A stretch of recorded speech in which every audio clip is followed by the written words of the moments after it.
독감 백신 접종 후 사망자가 9명으로 늘면서 불안감이 커지고 있습니다. 백신과 사망 간의 연관성 조사가 진행 중인 가운데 보건당국은 예방접종을 중단할 상황은 아니라고 판단했습니다. 라임 사태 핵심 인물로 지목된 김봉현 전 회장이 추가 입장문을 공개했습니다. 자신과 이종필 라임 부사장이 도피 당시 검찰 측의 조력을 받았다고 폭로했고 검사 3명에 대한 술접대는 확실한 사실이라고 거듭 주장했습니다. 수사지휘 수용에 대해 다행이라던 추미애 법무부 장관이 윤석열 검찰총장을 향해 성찰과 사과를 했어야 한다고 정면 비판했습니다. 내일 대검 국감에서 윤 총장이 관련 입장을 내놓을지 주목됩니다.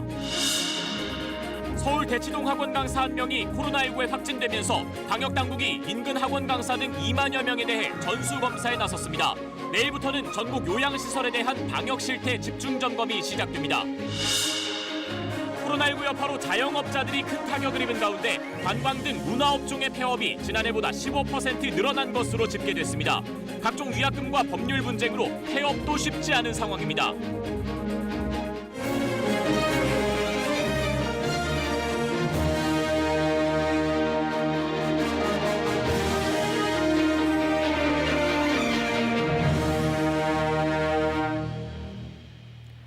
안녕하십니까. 독감 백신을 맞은 뒤에 숨진 사례가 잇따르면서 불안감이 번지고 있습니다. 정은경 질병관리청장이 긴급 브리핑을 열고 백신 접종과 사망 사이에 직접적인 인과관계가 확인되지 않았고 특정 백신에서 중증 이상 반응 사례가 많지 않다. 전체 예방접종 사업을 중단할 만한 상황은 아니다 이렇게 밝혔는데요. 코로나19 KBS 종합뉴스룸 9시 뉴스, 이 독감 백신 안전한 건지 들여다보겠습니다. 먼저 백신 접종 뒤 숨진 사례들 짚어보죠. 오늘 하루만 5명입니다. 지금까지 수도권과 대구, 고창 등 전국 곳곳에서 9건 보고됐습니다. 첫 소식 양민철 기자입니다. 올해 독감 백신 접종 사업 이후 숨진 사람은 지금까지 최소 9명으로 집계됐습니다. 제주에서는 그제 오전 제주시의 한 내과에서 무료 백신을 접종한 60대 남성이 오늘 새벽 숨졌습니다. 보건당국은 이 남성이 평소 고혈압 등 기저질환이 있었던 것을 고려해 백신 접종과 사망 사이의 연관성을 확인하고 있습니다. 서울에서도 지난 17일 경기도 광명의 한 의원에서 예방접종을 받은 50대 여성이 오늘 숨진 것으로 확인됐습니다. 경기도 고양시에선 80대 남성이 일산 지역의 한 의원에서 독감 예방접종을 맞은 뒤 오늘 오전 자택에서 사망했습니다. 이 남성은 당뇨와 고혈압을 앓고 있었고 심장동맥 협착증으로 스텐트 시술을 2차례 받았으며 뇌졸중과 녹내장 등을 앓고 있었던 것으로 알려졌습니다. 대전에선 또 70대 여성 1명이 그제 오전 백신 접종 후부터 구토 증상을 겪다가 의식불명에 빠진 것으로 전해졌습니다. 13시경에 의식이 불명돼서 을지대학병원으로 13시 30분에 을지대병원 응급실로 이송을 해서 현재 치료 중에 계십니다. 예진 결과를 보면은 특이사항 없는 걸로 나와 있습니다. 지난 16일 인천의 17살 고등학생을 시작으로 전국 곳곳에서 독감 백신을 맞은 뒤 사망하는 사례가 이어지자 일부 시민들은 불안감을 호소하고 있습니다. 저도 이제 한 며칠 있으면 이제 무료 접종 대상자인데요. 예방 접종하기가 좀 두렵고요. 그래서 좀 한번 추이를 지켜보고 나서 뭐 안전도가 좀 확인되고 나서 아마. 당연히 좀 걱정은 되는데요. 글쎄요, 기존의 독감 부작용 정도의 수준이 아닐까 정도의 좀 바람이라고 해야 될까요? 그 정도 생각하고 있습니다. 한편 대구에서도 독감 예방접종을 한 뒤 숨진 사례가 발생했는데 대구시는 경찰과 의료진이 해당 남성을 검시한 결과 사망 원인이 백신과는 무관한 질식사라고 밝혔습니다. KBS 뉴스 양민철입니다. 네, 보건당국은 긴급 브리핑에서 백신과 사망 사이 직접적인 인과성이 아직 확인되지 않았다고 발표했죠. 급격한 전신 쇼크를 뜻하는 아나필락시스와도 무관하다고 결론 내리고 예방접종을 중단할 상황은 아니라고 밝혔습니다. 이어서 김민혁 기자입니다. 인플루엔자 백신을 접종한 뒤 사망한 사례 가운데 보건당국이 분석한 대상은 모두 6명입니다. 이들에 대해 역학조사를 실시한 결과 인플루엔자 백신과 사망과의 직접적 인과성은 확인되지 않았다고 결론 내렸습니다.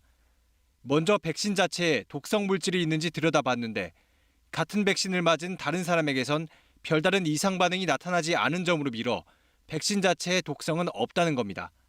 백신의 부작용 중 하나인 아나필락시스 가능성도 함께 들여다봤습니다. 아나필락시스란 특정 약물에 노출된 뒤 수시간 내 전신적으로 일어나는 중증 알레르기 반응을 뜻합니다. 처음엔 6명 가운데 2명이 접종 이후 사망까지 시간이 비교적 짧아 이 가능성이 있다고 봤지만 최종적으로는 무관한 것으로 결론 내렸습니다. 백신 자체의 문제에 의한 사망이라고 생각하지는 않고 두 분의 경우를 제외하고는 나머지 분들에게서도 특이 반응을 관찰할 수 없었습니다. 특히 6명 중 5명은 기저질환이 있었던 것으로 확인돼 사망과의 연관성을 조사 중입니다. 사망한 9명 가운데 2명을 제외한 7명에 대해선 사인을 밝히기 위한 부검도 진행하고 있습니다.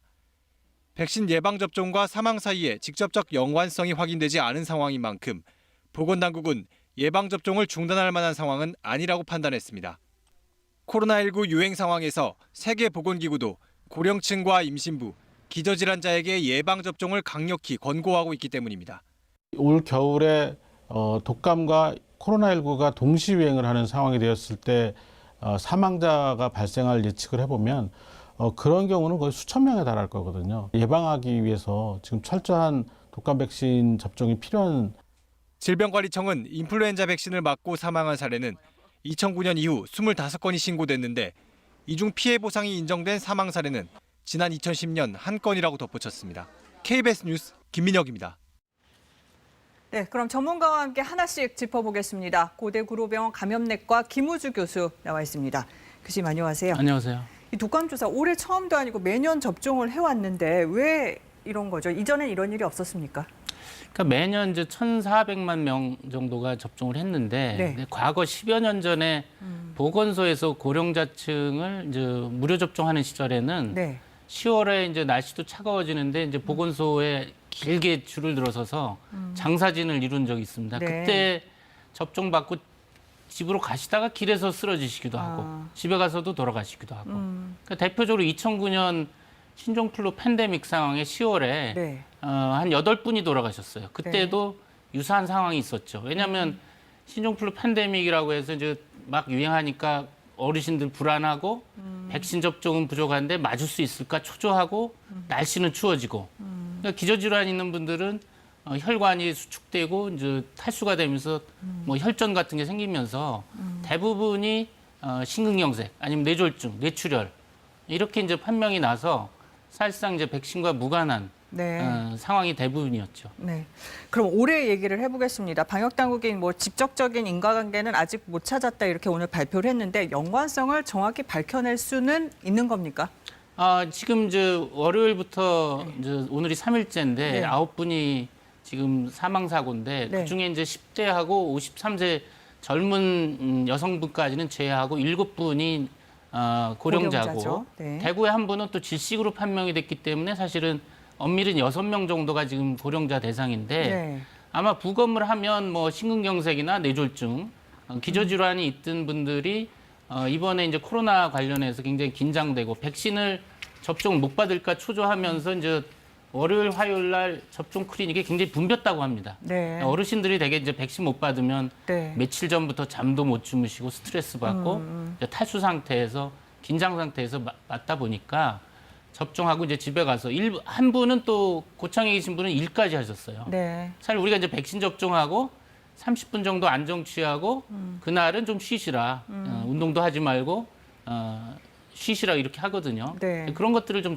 잘 지킬 필요가 있을 것 같습니다. 그럼 이분들이 이번에 이제 숨진 분들 안타깝게 예. 이전에도 독감 백신을 맞으셨을 거 아니에요? 그렇죠. 네. 이 고령자는 나라에서 매년 65세 이상 무료로 접종하니까 네. 제가 알기로는 한 분 빼고는 지금 고령자는 매년 맞은 분으로 알고 있거든요. 네. 그리고 이제 백신은 사실 독감 백신은 굉장히 안전한 백신 중에 하나입니다. 네네. 그리고 이번에 이제 백신 맞은 분들의 제품을 보면 회사가 거의 대부분 달라요. 네. 어떤 한 회사에 집중됐다면 그 한 회사 제품을 좀 오염이라든지 문제를 이제 지적할 수가 있는데 이제 그런 백신 부분도 종류가 없는 다르다. 것 같습니다. 예. 네.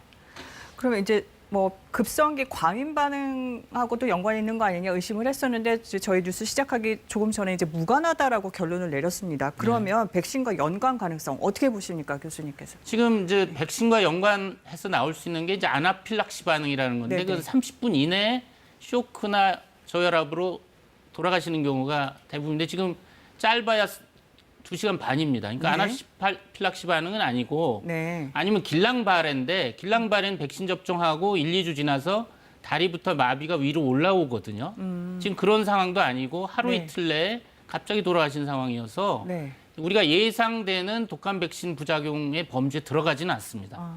그렇기 때문에 아마 이 고령자에서 돌아가신 분은 부검에서 대부분 원인은 밝혀질 거라고 생각이 됩니다. 근데 대부분 이제 고령층인데 또 기저질환자고요. 10대 청소년 사례도 하나 나왔어요. 이건 어떻게 봐야 할까요? 예, 17세 고등학생은 저도 뭐 처음 겪는 의외의 사례고 네. 아주 예상의 예인데 단지 이제 상온 노출 백신 접종 사례가 있었지 않습니까? 특히 이제 고등학교 13, 18세 중고등학생 대상 백신이 그랬기 때문에 네.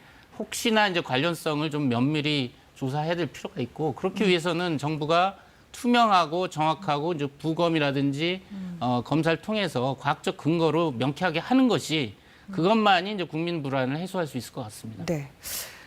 그러니까 아직까지는 연관성이 직접적으로 밝혀지질 않았지만 팬데믹, 뭐 이제 투인데믹이라고 하죠. 코로나19랑 독감이 같이 유행하는 거에 우려가 많으셔서 독감 접종을 해야 된다라고 저희가 얘기를 해왔는데 네. 특히 노인분들 맞으셔야 하는 겁니까? 그렇습니다. 걱정이 지금 많으셔서. 저 노인분들이 고령자와 기저질환 만성병을 갖고 있기 때문에 우리나라도 매년 3천여 명이 독감과 관련된 폐렴 합병증, 기저질환 악화로 돌아가십니다. 네. 그 3천여 명의 90%가 고령자입니다. 네. 그러니까 백신과의 지금 연관성이 입증되지 않는 상황에서 이 안 맞으신다면 이번 겨울에 이제 독감에 걸려서 위험성이 높은 거죠. 그러니까 백신 접종이 더 독감으로 인한 사망 위험을 상쇄하고도 남기 때문에 제가 보기엔 고령자층 독감 백신 꼭 맞으셔야 되는데 단지 네. 백신 접종 맞기 전에 미리 예약을 시간을 충분히 갖고 하시고 전날 충분히 수면을 잘 취하셔야 돼요. 네, 네. 그리고 가시는 날도 젊은 사람이 좀 모시고 옷도 따뜻하게 두텁게 입히고 음료수도 따뜻한 음료수 계속 수분 섭취를 하면서 접종 받으시고 끝나고 30분 앉아서 안정 취한 다음에 집에 돌아가셔서 그날은 아무 일도 하지 않고 편안히 쉬시면 알겠습니다. 이런 일들이 상당 부분 예방되리라고 봅니다. 그 백신 접종 뒤에 충분히 휴식하고 안정을 취하시라. 네, 오늘 여기까지 듣겠습니다. 감사합니다.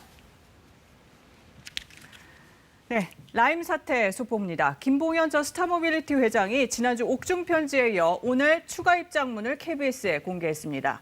자신과 이종필 전 라임 부사장이 검찰의 도움을 받아 도피 생활을 했다고 주장했습니다. 입장문에는 또 앞서 김 전 회장이 술 접대를 했다고 지목한 현직 검사 3명이 예전 대우조선해양 수사팀에 있던 검사들이라는 내용도 포함됐습니다. 정재우 기자가 단독 취재했습니다. 5개월 넘게 도피 생활을 하다 지난 4월 체포된 김봉현 스타모빌리티 전 회장. 김 씨와 함께 도피 생활을 하다 붙잡힌 이종필 라임자산운용 전 부사장. 김 씨는 14장짜리 자필 입장문을 KBS에 추가로 공개하면서 당시 검찰 관계자들이 자신과 이 전 부사장의 도피를 권유하고 방법을 알려줬다고 주장했습니다. 특히 검찰 관계자들로부터 검찰 수사팀의 추적 방법과 도피 중 휴대전화 사용 방법 등을 들었다고 말했습니다.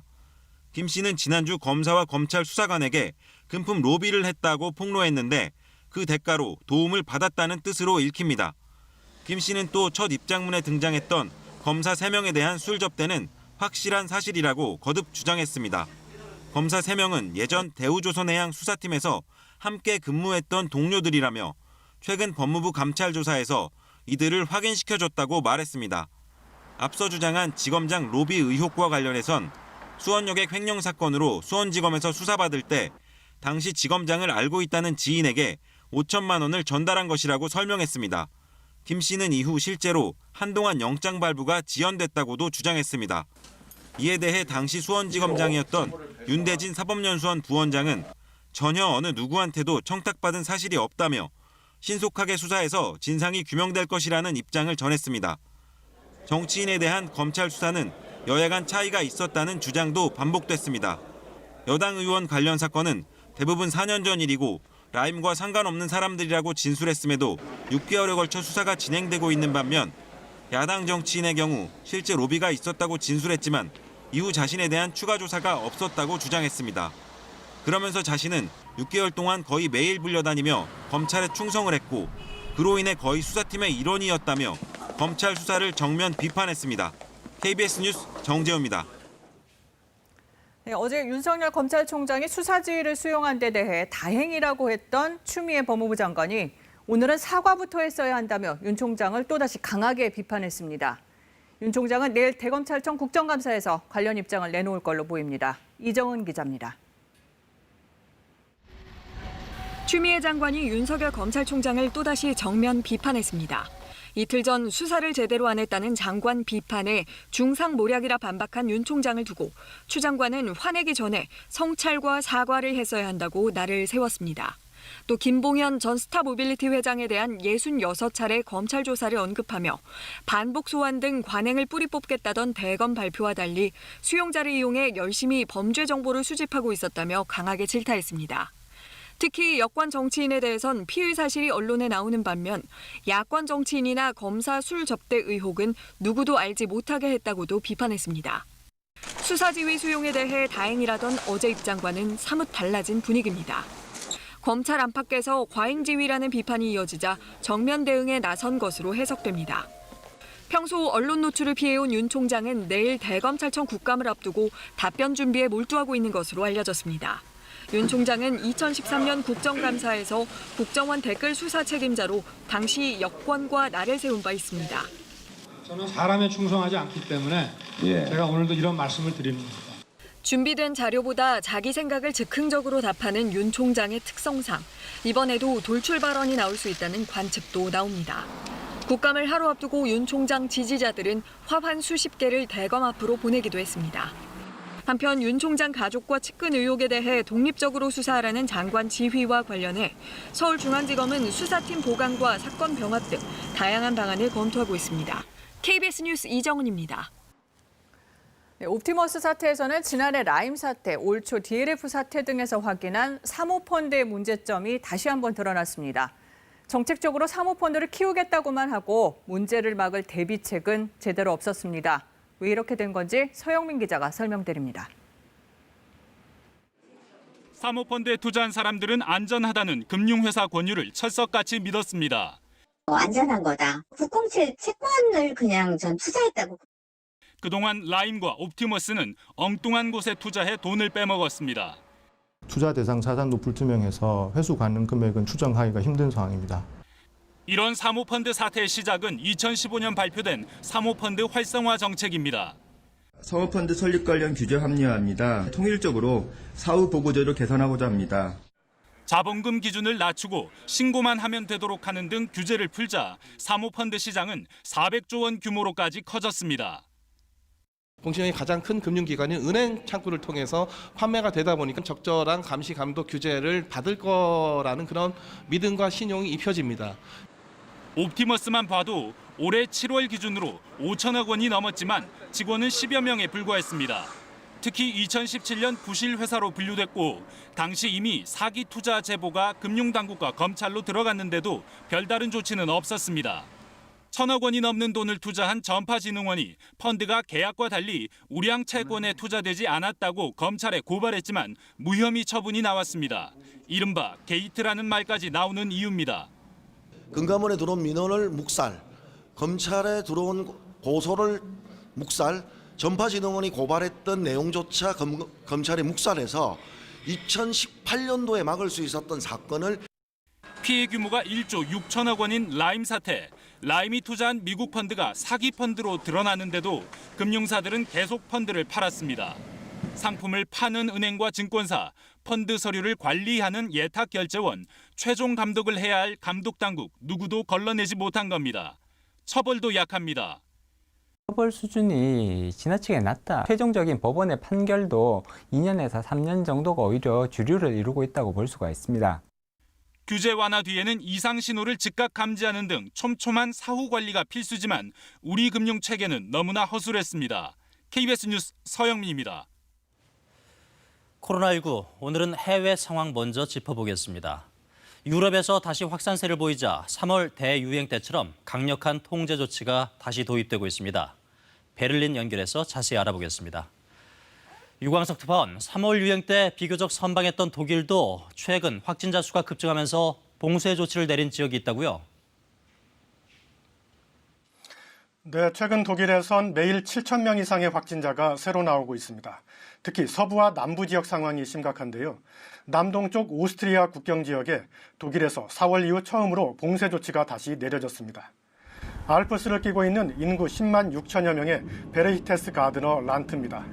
어제부터 내려진 봉쇄 조치로 식당과 술집, 학교, 호텔 등이 문을 닫았고 거리는 텅 비었습니다.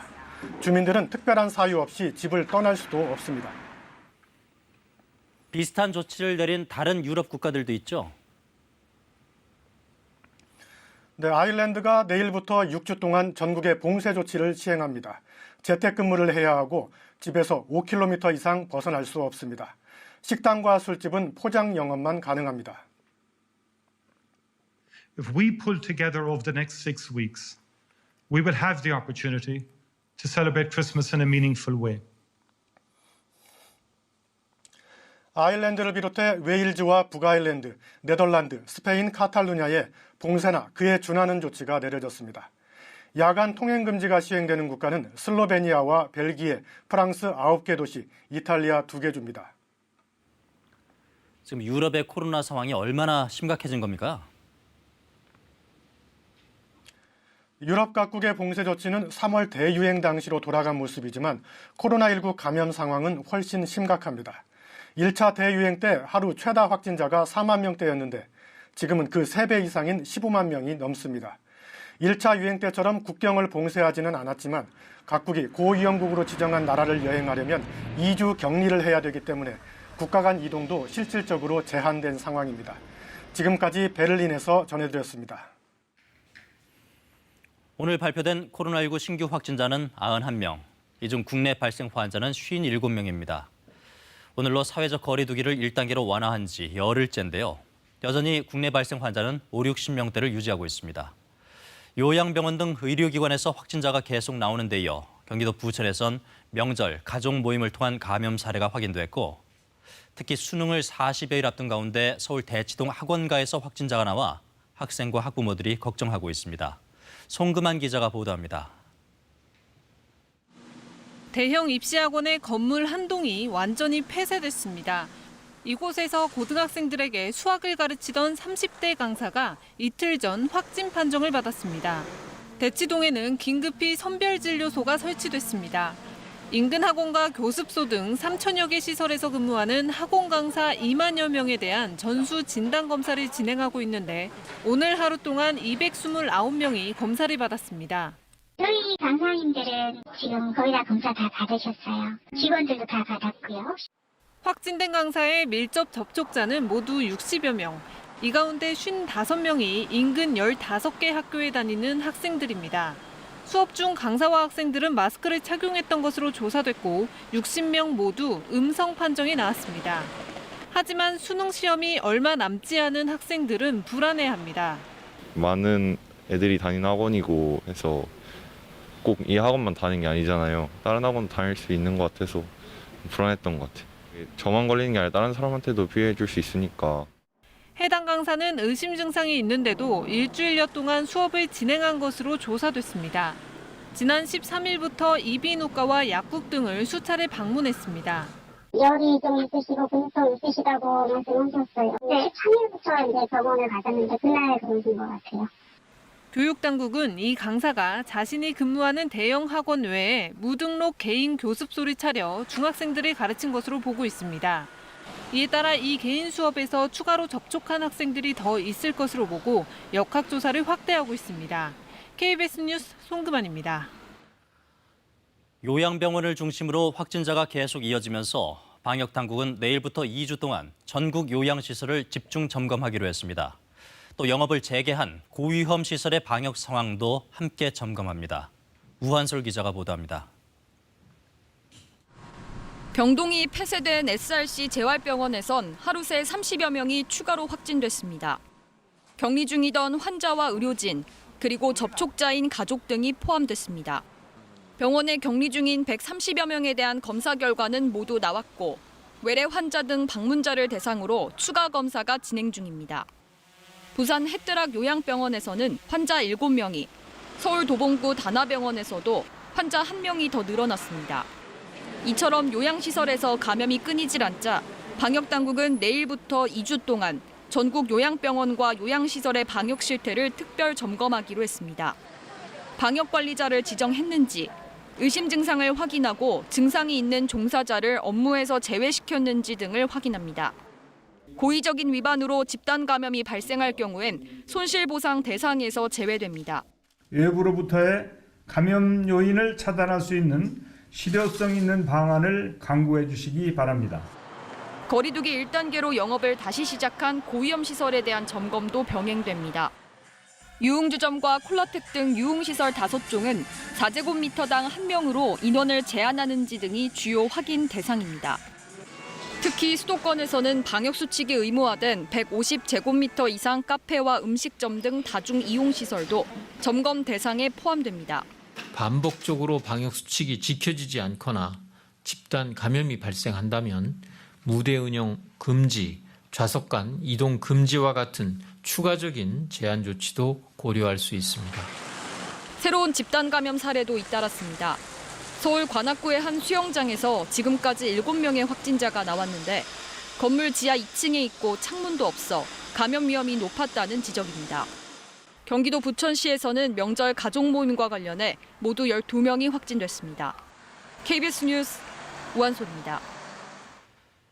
코로나19는 날씨의 영향도 받는다는 분석이 있습니다. 미국 일리노이 대학 타이뉴엘 교수에 따르면 기온이 10도 이하거나 21도 이상일 때 바이러스가 잘 퍼진다는 것인데요. 날씨가 쌀쌀하거나 더울 때 외출 대신 실내에 있는 시간이 더 많아서 감염 위험이 커진다는 것입니다. 환기가 그만큼 중요하단 말이겠죠. 방역당국도 기온이 내려가면 실내에 머무는 시간이 길어지니 주기적인 환기가 반드시 필요하다고 강조했습니다. 쌀쌀한 날씨에 실내에서 보내는 시간이 점점 더 길어질 텐데요. 조금 춥더라도 틈틈이 환기하는 것 잊지 말아야겠습니다. 네, 국내 코로나19 첫 확진자가 나온 지 9개월, 자영업자들 타격이 큽니다. KBS가 행정안전부 자료를 바탕으로 식품과 문화 두 업종을 살펴봤더니 특히 문화업종이 심각해서 폐업한 곳이 지난해보다 15% 늘었고 폐업률은 처음으로 4%를 넘었습니다. 더 자세히 들여다보면 PC방 같은 게임 업체가 가장 많이 줄었고요. 노래방, 유흥, 단란주점 등이 뒤를 이었습니다. 폐업이 창업보다 더 많아서 숫자 자체가 줄어든 겁니다.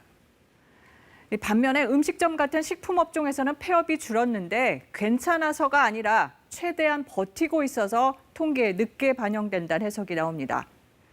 또 어려우면 직원을 먼저 내보내죠. 음식점업 종사자 수는 1년 전보다 10%나 줄었습니다. 실제로 자영업 최일선에선 폐업으로 내몰린 사람들의 한숨이 깊어지고 있는데요. 먼저 오현태 기자가 현장 살펴봤습니다. 서울 신촌의 차 없는 거리입니다. 신촌역에서 연세대까지 이어지는 신촌의 핵심 상권인데 대형 가게 두 곳이 나란히 문을 닫았습니다. 바로 옆 명물거리에 있는 10층짜리 건물, 4층부터 6층까지 임대한다는 안내문이 붙었습니다. 근처 주차장 관리인은 최근 폐업한 가게를 줄줄이 댑니다. 저 건너편이 2층이에요. 한식집 없어졌고요. 저 앞에 없어졌고요. 그다음에 여기 2층 닭갈비 제작소 없어졌지. 3층 없어졌지. 지금 두 개가 비어 있어요. 지난해 12월 하루 평균 8만 명을 넘었던 신촌의 유동 인구는 5만 명대로 떨어졌습니다. 인근 이대합 상권도 사정은 비슷합니다. 도로에 접해 있는 3층짜리 건물은 1층 일부를 제외하고 모두 비었습니다. 폐업한 가게 근처에서 문 닫은 또 다른 가게를 찾는 게 어렵지 않을 정도입니다. 코로나 된 다음에 이제 서서히 빠지기 시작했죠. 원래는 다 차 있었죠. 코로나 전에는 다 차 있었죠. 부동산에 가봤더니 절망적인 탄식이 쏟아집니다. 점점 수요가 빠져가지고 헤어날 필요 없어요. 세발 건물주들이 뭐 얼마까지 깎아줬다고 그런 거 말도 내지도 마세요. 눈도 깜짝 안 해요, 이거는. 이렇게 폐업한 소상공인들은 재기도 쉽지 않습니다. 폐업한 소상공인 100명 중 6명만이 재창업을 할 뿐입니다. 재창업을 해도 상처는 적지 않습니다. 지난해 10월 과천에 만두가게를 열었던 이 사장님이 그런 경우입니다. 신천지 본사가 막 몇 군데가 있어가지고 엄청 타격이 심하더라고요. 그래가지고 시내로 사람들이 아예 안 들어오는 거예요. 그러니까 뭐 장사가 뭐 반토막 났죠. 결국 올해 7월 폐업한 다음 전통시장에 다시 가게를 열었는데 이 과정에서 5천만 원을 손해봤습니다. 자꾸 막 집세는 줘야 되고, 예? 장사는 안 되고 그러는데 그런 게 참 힘들죠. 이렇게 겪는 사람들만 겪는 거지, 그 있는 사람들이야 뭐가 알겠어요. KBS 뉴스 오현태입니다. 폐업을 결심한다고 해도 또 한 번 고비를 넘겨야 합니다. 권리금의 보증금 그리고 각종 위약금과 관련된 분쟁을 겪는 경우가 적지 않기 때문입니다. 이어서 박예원 기자입니다. 하루 50건이던 주문량이 코로나19 이후 두세 건으로 줄자 이 반찬가게 사장님은 폐업을 결심했습니다. 보증금, 권리금이라도 건져보기 위해서였습니다. 하지만 쉽지 않았습니다. 들어올 세입자가 없어 권리금은 못 받고 밀린 월세 때문에 보증금도 날렸습니다. 심지어 가게에서 카드 결제할 때 쓰던 단말기 위약금까지 물어야 할 판입니다. 사유가 폐업인데도 제가 다른 이 사용자를 찾지 않으면 위약금을 250만 원을 내야 된다고, 250만 원 너무 심하다고 얘기하니까 영업사원분이 그러면 영업사원 재량으로 150에 해주겠다는 식으로. 코로나19 여파로 문을 닫는 자영업자 상당수는 이렇게 금전적 손해와 분쟁거리를 떠안습니다. 정부가 철거비를 지원하고 폐업 과정에서 생기는 법적 문제에 상담도 제공하지만 큰 도움은 안 된다는 게 현장의 목소리입니다. 소송에 가면 최초 계약서 내용이 중요하지 계약 이후 상황이 왜 어떻게 변했는지는 거의 반영해주지 않기 때문입니다. 이런 일이 벌어졌을 때 그냥 내가 그냥 포기하고 말지. 이 시점에서 내가 이거 싸우는 비용이 더 들어가겠다. 급한 대로 대안이 나오긴 하지만 바로 적용이 되긴 어렵습니다. 실제로 지난달 상가 임대차법이 개정돼 임차료 등을 깎을 수 있는 요건에 감염병이 포함됐지만 판례가 쌓여야 합니다. 법원이 정말 굶어 죽을 때까지 기다려야 되는 겁니까? 라고 하는 이 세입자들의 물음에 답을 해줘야 되는 거죠. 판결로서. 이 정도 어려워졌을 때는 어느 정도 임대료가 감액될 수 있습니다라는 기준을 판례로서 좀 정립을 해줘야 됩니다. 여기에 폐업을 하면 소상공인 자격으로 받은 대출도 갚아야 합니다. 폐업마저도 선뜻 선택하기 어려운 게 소상공인들의 현실입니다. KBS 뉴스 박예원입니다. 오늘 제75주년 경찰의 날 기념식에서 문재인 대통령이 달라지게 될 경찰 위상에 걸맞은 책임을 당부했습니다. 업무 중 순직한 경찰관들의 희생도 잊지 않겠다고 강조했습니다. 정창화 기자가 보도합니다. 강도 높은 자기 혁신이 국민 신뢰를 높이고 있다. 문 대통령은 최근 1년의 경찰 개혁 노력을 이렇게 평가했습니다. 경찰은 그동안 330개 개혁 과제를 추진했고 인권 보장 규정을 마련해 인권 친화적 수사를 제도화했습니다. 내년 초로 예상되는 국가수사본부 출범과 관련해선 책임 수사와 민주적 통제의 조화를 당부했습니다. 당당한 책임 경찰로서 공정성과 전문성에 기반한 책임 수사 체계를 확립해 주기 바랍니다. 75년 경찰 조직의 근간을 바꿀 자치경찰제 도입에는 혼란 최소화를 위한 철저한 준비를, 국정원에서 이관될 대공수사권에는 빈틈없는 국가안보 역량을 강조했습니다. 올 2월 한강에서 실종자를 찾다 순직한 고 유재국 경위, 8월 의암호에서 임무 수행 중 순직한 고 이종우 경감의 희생도 각별히 기렸습니다. 많은 순직 영웅들이 우리 곁을 떠났습니다. 그러나 우리는 그 고귀한 희생과 헌신을 결코 잊지 않을 것입니다. 김창룡 경찰청장은 수사권 조정 등 경찰개혁 입법에 속도를 내겠다고 밝혔습니다. 검찰과 긴밀히 협력하며 국가 총수사 역량이 한층 강화되는 계기를 만들겠습니다. 수사권 조정과 공수처 설치 등 권력기관 개편으로 경찰의 위상은 높아졌습니다. 문 대통령의 기념사는 그만큼 경찰도 자체적인 개혁에 적극 나서라는 주문으로 해석됩니다. KBS 뉴스 정청화입니다. 2주일 앞으로 다가온 미국 대선 마지막 TV 토론회가 우리 시간으로 모레 오전 열립니다. 이번 토론은 후보 발언 도중에 상대 후보가 끼어들면 마이크를 끄는 진행 방식이 적용되는데 막판 표심에 어떤 영향을 끼칠지 주목됩니다. 워싱턴 김웅규 특파원입니다. 지난달 29일 첫 TV 토론은 난장판, 역대 최악이란 평가를 받았습니다. 마구 끼어들다 보니 생긴 일입니다. You socialize medicine. Look, hey, Are you saying you didn't agree? The question is, radical left. will you shut up, man? 대선 토론위원회는 마지막 토론회에선 끼어들면 마이크 꺼버리겠다고 선언했습니다. 지난 토론회처럼 하다가 이렇게 되는 겁니다. In that option, number one. Joe, you agreed with Bernie Sanders, who's far left, on the go to other 상대 countries to 신경 buy 건드리기도 drugs. 전략인 They 트럼프 pay just 대통령은 a tiny 불공정하다고 불만입니다. 우편 투표가 사기라고 주장했던 트럼프 대통령에 불리한 일이 또 있습니다. 대선이 다음 달 3일인데 투표 끝나고 사흘 있다 도착한 우편 투표도 인정하라는 연방 대법원 결정이 나온 겁니다. 트럼프 대통령이 바이든 후보를 오차 범위에서 맹추격하고 있는 결정적인 경합주 펜실베니아 우편 투표에서입니다. 펜실베니아 주에선 100만 명 넘게 우편 투표했고 이들 가운데는 민주당 등록 유권자가 트럼프 대통령의 공화당 등록 유권자보다 4배 가까이 많습니다. We're going to wait till after November 3rd and start announcing states? It's crazy. But we got a strange ruling from the Supreme Court. 심기가 편치 않아서일까요? 트럼프 대통령 미 CBS 간판 시사 프로그램과의 인터뷰 도중 자리를 박차고 나가버렸습니다. You have to watch what we do to 60 Minutes. You'll get such a kick out of it. You're going to get a kick out of it. 트위터엔 마스크 쓰지 않은 CBS 담당 앵커 모습을 올리며 편견에 가득 찬 뉴스라고 맹비난했습니다. 트럼프 대통령의 불리한 일들이 일어나고 있지만 오히려 지지자들을 결집시키는 요인일 수 있다는 분석도 있습니다. 지난 대선 때도 그는 유리한 입장에 있지 않았습니다. 워싱턴에서 KBS 뉴스 김은규입니다.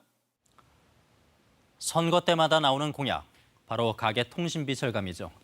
그렇게 만들어진 제도 중 하나가 취약계층 요금 할인제입니다. 가입자가 입증만 하면 이동통신사 부담으로 요금을 할인해 주는 건데요. 정부는 집권 초기 저소득층 할인 혜택을 월 10,000원 더 올렸고 그 이듬해엔 감면 대상의 어르신도 포함시켜 혜택을 넓혀왔다고 말합니다. 그런데 실제로 이 혜택들 취약계층에 고루 돌아가고 있을까요? KBS가 국회에 제출된 자료를 토대로 따져봤더니 감면 대상인데도 요금 할인을 전혀 못 받고 있는 취약계층이 무려 300만 명이 넘었습니다. 무엇이 잘못된 건지 오규정 기자가 짚어봤습니다. 폐지를 팔아 빠듯한 생계를 꾸리는 기초생활수급자입니다. 매월 2만 원가량의 통신비를 꼬박꼬박 내고 있습니다. 통신비 할인받을 수 있는 제도가 있다는데. 몰라요.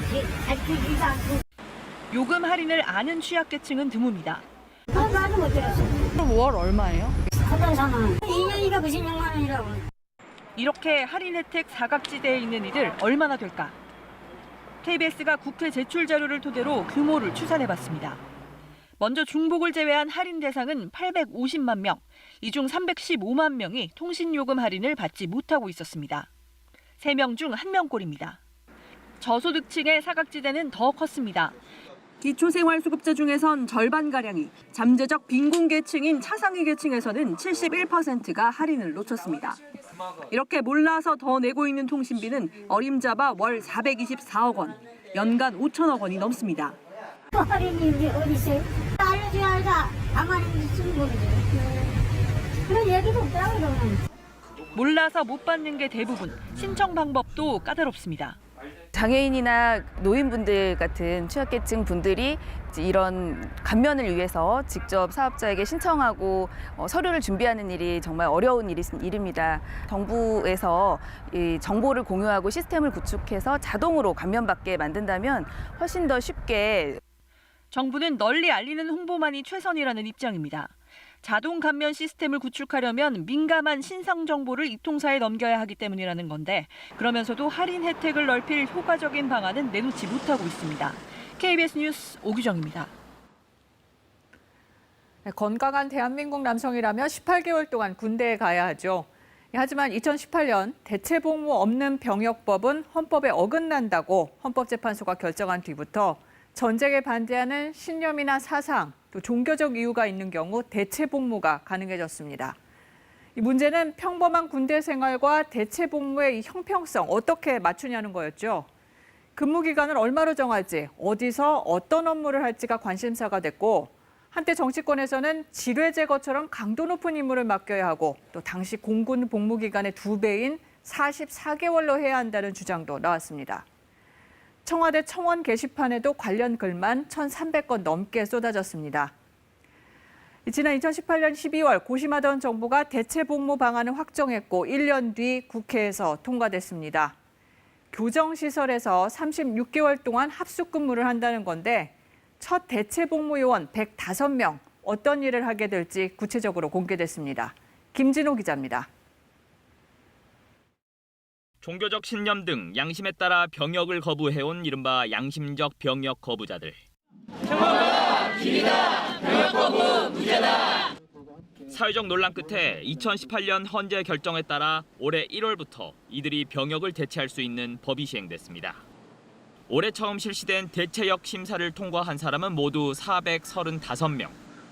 이 가운데 105명이 오는 26일 처음으로 소집돼 교도소에서 36개월간 대체 복무에 들어갑니다. 대체 복무 요원들은 하루 8시간 동안 근무하게 되는데 식자재 운반과 조립, 세탁물 분류와 배부, 여기에 장애인 수용자 등의 생활을 보조하는 역할을 맡게 됩니다. 교도소 환경 미화도 업무에 속합니다. 양심적 병역 거부의 주요 쟁점이 됐던 만큼 교도소 내에서도 총기 등을 휴대하지 않는 일이 주어졌습니다. 양심의 자유를 침해하는 업무는 제외하였고 현역과의 형평성을 고려하여 신체 활동을 수반하되 고역이 되지 않는 업무를 선정하였습니다. 대체복무 요원은 교도소 내에 24시간 머무르며 복무합니다. 숙소는 과거 경비교도대 생활관 등을 사용하도록 했습니다. 휴가는 현역병과 비슷하지만 외출은 현역병 2배 수준의 근무 기간을 감안해 완화된 기준이 적용될 예정입니다. 현역병처럼 평일 일과 시간 이후나 휴일에는 휴대전화를 사용할 수도 있습니다. 또 계급은 없지만 복무 기간에 따라 2등병부터 병장까지 수준에 맞춰 보수를 받게 됩니다. 법무부는 해마다 540여 명씩 대체복무 요원을 소집해 3년 뒤까지 1,600여 명이 대체 복무를 하게 될 것이라고 밝혔습니다. KBS 뉴스 김진호입니다. 한국에서 태어났어도 부모가 불법 체류자면 아이는 출생신고를 할 수가 없습니다. 교육과 의료 같은 기본적인 보호도 제대로 받지 못하게 되는 겁니다. 이 아이들을 인정하고 기본권을 보장해야 한다는 주장이 나옵니다. 손은혜 기자가 보도합니다. 17살 지혜양은 한국에서 나고 자랐지만 출생신고가 안 돼 있습니다. 부모가 중국 국적의 불법 체류자이기 때문입니다. 지혜양 남동생도 마찬가지. 동생은 재작년 병으로 숨졌습니다. 보험이 안 되다 보니까 되게 비용이 많이 나와서 만약 불법 체류만 이런 게 없었으면 그래도 동생이 수술해서 지금까지 있지 않았을까. 코트디부아르에서 온 이 가족은 난민 신청을 했지만 받아들여지지 않았습니다. 아이들을 한국에서 낳았지만 출생 신고가 안 돼 한동안 학교도 갈 수 없었습니다. 이제 입학을 하려는데 거기서 이제 뭐 한국 그게 없다 해가지고 학교를 못 갔었던 적이 있었어요. 그나마 법이 바뀌어 올해 7월부터는 출생 신고가 안 돼 있어도 초, 중학교는 갈 수 있도록 했지만 고등학교는 여전히 제외돼 있습니다. 현재 국내 미성년 불법 체류자를 법무부는 13,000명, 이주단체들은 2만 명 정도로 추정하고 있습니다. 이 가운데 한국에서 태어났지만 부모가 불법 체류자인 경우는 통계가 없는 상황입니다. 이들 역시 성인이 되면 추방되어야 합니다. You are not Korean, you are Ivorian because you say mom I'm a Korean. Do I know anything about Côte d'Ivoire? 그동안 국회에서는 한국에서 태어났다면 출생 신고도 하게 하고 추방도 완화하자는 취지의 법안들이 발의됐지만 통과되지 못했습니다. 규정을 만들어서 체류 자격의 이 여지를 좀 여는 것은 저는 적어도 교육권은 좀 보장될 수 있는, 그래서 하루하루가 생존이라고 하는 이분들의 삶에 이 부담은 좀 줄어들이는 게. 지난 5월 인권위는 장기 체류 미등록 이주 아동에 대해 체류 자격을 부여하는 방안을 찾으라고 법무부에 권고한 상태입니다. KBS 뉴스 손은혜입니다. 구급차를 막아 응급 환자를 사망에 이르게 한 혐의 등으로 기소된 택시기사에게 법원이 징역 2년을 선고했습니다. 택시기사가 고의로 사고를 내고 환자 이송을 방해한 점을 법원이 인정했습니다. 조혜진 기자입니다. 지난 6월 앞서가던 사설 구급차를 들이받은 택시기사 최모 씨. 사고 처리를 요구하며 환자 이송을 막아섰습니다. 죽으면 내가 책임진다니까. 나 치고 가면 그러면. 이송이 늦어져 결국 구급차 안에 있던 환자는 숨졌고 택시기사는 업무방해와 공갈미수, 보험 사기 등의 혐의로 기소됐습니다. 법원은 최 씨에 대한 1심 선고 공판에서 징역 2년을 선고했습니다. 재판부는 구급차에 고의 사고를 낸 뒤 환자를 확인하고도 이송을 방해한 행위는 비난받아야 한다고 밝혔습니다. 앞서 최 씨 측은 이번 사고와 관련해 실제 합의금이나 보험금을 받지는 않았다며 보험 사기 혐의 등에 대해 일부 무죄를 주장했습니다. 하지만 재판부는 최 씨가 보험사와 경찰 등의 보험 처리와 합의금을 적극적으로 요구했다며 이런 주장을 받아들이지 않았습니다. 또한 최 씨가 2015년부터 최근까지 여러 차례 사고를 내고 합의금과 보험금 등 2천만 원을 챙긴 혐의에 대해서도 모두 유죄로 판단했습니다. 재판부는 다만 환자의 사망과 관련해서는 기소가 이뤄지지 않았다며 고의사고와 보험 사기 등의 혐의에 대해서만 판단했다고 밝혔습니다. 유가족 측은 최 씨를 살인죄 등으로 추가 고소한 상태입니다. 추가적인 수사를 통해서 피고인이 본인의 행위에 좀 합당한 그런 책임을 부담할 수 있게 그렇게 해주셨으면 합니다. 경찰은 대한의사협회에 환자의 사망 원인에 대한 감정을 맡기는 한편 최 씨에게 미필적 고의가 있었는지와 살인죄 적용이 가능한지 등을 수사하고 있습니다. KBS 뉴스 조혜진입니다. 충남 예산 황새공원에서 자연 방사한 황새 가운데 한 마리가 바다 건너 타이완에서 확인됐습니다. 1,100km가 넘는 거리를 단 한 번에 날아갔습니다. 유진원 기자가 보도합니다. 타이완 타이난 지역의 한 양어장. 황새 한 마리가 느긋한 걸음걸이로 먹이를 찾고 있습니다. 타이완 탐조가가 지난 16일 촬영한 이 황새 이름은 광시. 지난달 8일 충남 예산 황새공원에서 자연 방사한 1년생 암컷입니다. 황새 매단 GPS를 추적한 결과 이 황새는 단 한 번의 비행으로 타이완까지 날아갔습니다. 여기서부터 날았습니다. 날아서 계속 한 번에 쭉 대만까지 쭉 내려갔습니다. 지난 5일 오전 9시 30분 전남 신안군 도초도를 출발해 다음 날 오전 7시 20분 타이완 북동부에 도착했습니다. 이동 시간이 21시간 50분, 이동 거리는 1,100km나 됩니다.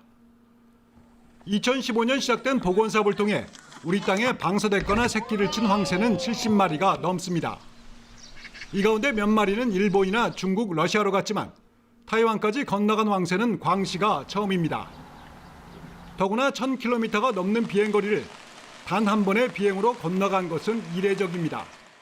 육지를 찾아서 내려가다가 다행히 행운적으로 대만을 만난 거죠. 만약에 방향이 잘못 갔다면 기진맥진해서 이제 폐사에 갔을 가능성도 있습니다. 예산 황새공원 연구팀은 타이완 탐조 네트워크에 황새 광시를 지속적으로 관찰하고 잘 보호해달라고 요청했습니다. KBS 뉴스 유진환입니다.